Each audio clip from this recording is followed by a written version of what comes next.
Di episode kemarin kita sudah tahu kalau Andreas mau menjalin kerja sama dagang dengan ras elf. Kalau kalian penasaran dengan kelanjutan ceritanya, jadi tanpa berlama-lama kita langsung saja ke ceritanya.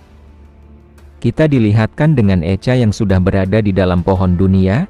Di sana Echa berkata, sayang sekali kamu tidak bisa memakan seluruh pohon dunia. Tapi sepertinya kamu sudah makan terlalu banyak dan sekarang kamu sedang tidur. Ternyata, di sana masih ada kerakusan yang tersisa. Di sana Echa berkata, bagaimana cara aku membawanya pulang? Setelah itu, kita beralih di Akademi Rodlan. Di sana ada Chris dan Selena. Chris berkata, ada banyak sekali orang luar di lapangan latihan. Banyak orang berbakat dari luar yang berkumpul di sini. Ada kesempatan untuk meningkatkan status sosialmu jika kamu bekerja keras di dalam perang. Di sana Selena bertanya, apakah menurutmu kita juga harus bergabung dalam perang ini? Chris berkata, siapa tahu, tapi mungkin itu akan tergantung hasil ujian kita. Untuk saat ini, satu yang pasti akan dipilih adalah Vivian dan Louis, yang berada di tim senior.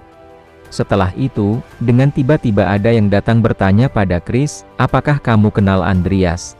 Ternyata yang bertanya tadi adalah Profesor Ivy. Setelah itu, kita beralih di tempat yang lain. Di sana ada Lucia yang sedang lagi memotong rambut seseorang. Tidak lama setelah itu, Lucia telah selesai memotong rambut. Ternyata, yang memotong rambut adalah Andreas. Setelah itu, dengan tiba-tiba Vivian membuka pintu. Di sana Andreas menyapa Vivian, sudah lama tidak bertemu. Di sana Lucia berkata, sepertinya, kalian sudah tidak bertemu bertahun-tahun. Setelah itu, di sana Andreas dan Vivian pun keluar dari tempat Lucia. Di sana Andreas berkata, di akademi telah banyak berubah hanya dalam beberapa hari. Apakah mereka juga merekrut mahasiswa dari akademi lain?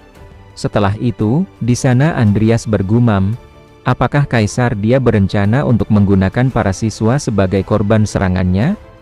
Dengan tiba-tiba ada wanita yang menyapa Andreas. Wanita itu berkata, suatu kehormatan bisa bertemu dengan Anda. Namaku Fion Hardy, aku mengagumi senior. Nama Anda terkenal di seluruh akademi. Di saat tangan Andreas dipegang oleh Fion, di sana Vivian marah. Di sana Andreas langsung melepaskan tangannya yang telah digenggam Fion. Andreas berkata, terima kasih, tapi aku sedang bersama temanku sekarang. Fion berkata, aku minta maaf kalau aku tidak sopan. Tapi aku senang sekali bisa bertemu dengan Anda. Aku berharap bisa bertarung bersama Anda dalam perang yang akan datang. Untuk sekarang saya minta maaf.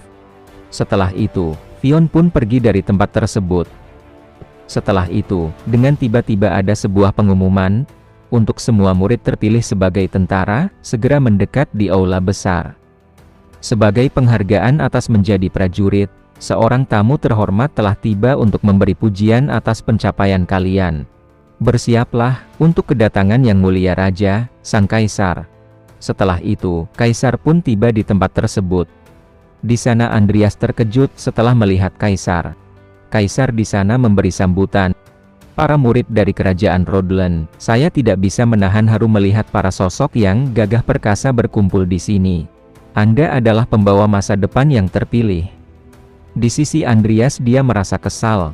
Lalu dia bergumam, dia jelas bukan hanya di sini untuk memberikan pidato biasa ini.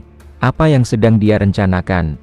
Di sana Kaisar berkata, jangan takut, kekaisaran tidak akan pernah meninggalkan kalian. Aku bersumpah di hadapan kalian. Kerajaan Rodlan tidak akan pernah melupakan kesetiaan dan pengorbanan kalian. Sekali lagi saya mengucapkan asa terima kasih yang terdalam. Di sisi Andreas, dengan tiba-tiba ada seseorang yang berbisik pada Andreas. Pesan dari utama Deus, imperialnya yang mulia mengharapkan untuk bicara langsung dengan Anda sendiri. Setelah itu, kita beralih di ruangan Kaisar. Di sana ada Andreas yang menghadap. Di sana Kaisar berkata, kamu pasti terkejut dengan ini. Keluarga kamu memiliki makna khusus untukku, itulah mengapa aku memanggilmu. Andreas berkata, suatu kehormatan telah diberikan perhatian oleh Anda. Kaisar berkata, saya yakin Cain akan bangga melihat kamu seperti ini sekarang. Andreas berkata, saya yakin almarhum ayah saya akan merasa terhormat jika dikenang oleh Anda. Kaisar berkata, memang tidak ada yang lebih setia daripada Cain. Meskipun begitu, aku telah diberitahu bahwa kamu telah mencapai hasil yang sangat baik di akademi. Kamu bukan hanya putra dari pemilik setiaku, tetapi kamu juga memiliki kekuatan dan kebijaksanaan yang luar biasa. Aku harus mengakui, tidak bisa dihindari di atas semua keserakahan, persis seperti ayahmu. Maukah kamu melayaniku sebagai kesatriaku? Kenapa kamu tidak menjawab? Apakah kamu tidak suka tawaranku? Andreas berkata, sebenarnya ayah saya telah meninggalkan surat wasiat untuk saya. Ayah memberitahu, untuk mengambil kembali tanahku, membangun kembali rumah dan menjadi kekuatan istana kekaisaran. Kami baru saja mendapatkan kembali rumah kami, akan tetapi kami tidak memiliki tentara untuk dikirim ke peperangan. Di sana kaisar bergumam, apakah dosa asal tidak terjadi di rumah itu? Di sana Andreas berkata, dengan mempertimbangkan hal itu, saya khawatir memiliki hal lain yang perlu saya fokuskan untuk sementara waktu. Di sana kaisar berkata, melanjutkan warisan leluhur adalah tugas penting bagi seorang bangsawan. Andreas bergumam, itu respon yang sangat kasar, aku tahu dia mengincar dosa asal. Di sana kaisar berkata, bawa benda itu ke sini. Setelah itu, para pelayan mulai masuk membawa sebuah sesuatu. Di sana kaisar berkata, ini adalah hadiah dariku. Ternyata yang mau diberikan pada Andreas adalah sebuah kalung. Kalung itu adalah cahaya bintang Metena, pemakaiannya dapat menggunakan cahaya bintang Metena sekali setahun, memberikan kekebalan terhadap racun dan menggandakan pemulihan pemakainya. Di sana Andreas bergumam, sepertinya ini bukan jebakan. Apakah dia berusaha memenangkan hatiku? Kaisar berkata, saya sudah mendengar tentang prestasimu, hari ini akhirnya aku dapat memberikan pengakuan kepadamu. Aku percaya kamu akan terus melayani kekaisaran Rhodeland dengan baik. Di sana Andreas berkata, suatu kehormatan bagi saya yang mulia, saya berjanji akan membalas kehormatan ini pada Anda. Setelah itu, kita pun dilihatkan dengan Andreas yang sudah keluar dari tempat kaisar. Di sana Andreas bergumam, aku perlu lebih waspada terhadap bangsawan kaisar. Untuk sekarang aku harus kembali ke rumah dulu. Aku perlu bicara dengan Ami tentang apa yang bisa kita tukar dengan para elf. Sebelum kita mulai persiapan perang, sebaiknya ini diberikan kepada Ami. Setelah itu, dengan tiba-tiba Fionn yang menyapa Andreas. Di sana Fionn berkata, aku ingin mendaftar untuk bergabung dalam tim yang sama dengan senior. Andreas berkata, maaf tidak bisa, soalnya aku berencana untuk bergabung sebagai tentara bayaran. Aku ingin bebas memilih medan perangku sendiri, jadi aku tidak membutuhkan dukungan atau sebuah bantuan untukku di medan perang. Sepertinya kita sudah selesai pembicaraannya di sini, lain kali jangan muncul secara tiba-tiba. Fionn berkata, kamu harus tetap di bawah pengawasanku, karena kamu memiliki sesuatu yang seharusnya tidak kamu miliki. Di sana Andreas bergumam, apakah dia adalah karyawan kaisar? Di sana Fionn berkata, kamu memiliki dosa asal kan? Di sana Andreas bertanya, apa itu dosa asal? Di sana Fionn terkejut setelah Andreas bertanya seperti itu.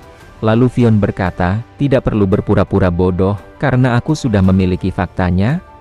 Andreas bertanya, fakta apa yang kamu bicarakan? Fionn berkata, lalu bagaimana kamu tiba-tiba menjadi kuat? Tidak mungkin ada penjelasan lain selain fakta bahwa kamu memiliki dosa asal. Kamu tidak perlu waspada, aku hanya untuk membuat kesepakatan denganmu. Yang aku minta hanya agar kamu menjadikanku sebagai tanganmu dalam perang yang akan datang. Tentu saja, untuk melakukannya kamu harus bergabung dalam perang sebagai bagian dari kekaisaran, bukan sebagai tentara bayaran. Andreas berkata, kamu tidak tahu bagaimana cara kerja sebuah kesepakatan kan? Pertama-tama, aku tidak tahu apa itu dosa asal.